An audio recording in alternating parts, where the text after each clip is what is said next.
39 pesos na chicken meal, may only rice at only gravy pa. Lugi ka pa ba, Lods? Ako nga pala si Ray.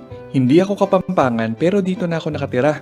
Bumuo kami ng mobile chicken cart para sa mga gustong mabusog kahit tipid. Ito ang tinatawag naming chicken neck meal. 2 pieces chicken neck, only rice, only gravy. Sulit na at crispy pa. Hindi ka lang makakatipid, bubusugin ka pa. Kaya perfect to sa mga estudyante, riders, at kahit sino pang gutom. At kung gusto mo ng mas malupit, tikman mo na rin yung 69 pesos meal namin. May 1-piece leg or thigh chicken, malaki na, juicy pa. Kaya kami na ang favorite ng marami for lunch.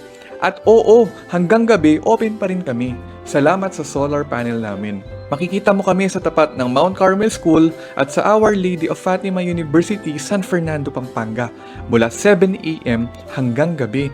So kung di mo pa kami natitikman, sumugod ka na. At itag mo na rin yung tropa mong fan ng fried chicken, ishare mo na rin tong post at i-follow mo na rin kami. Huwag ka nang magpahuli. 39 pesos lang, pero parang Jollibee sa sarap. See you sa pwesto. All glory to God.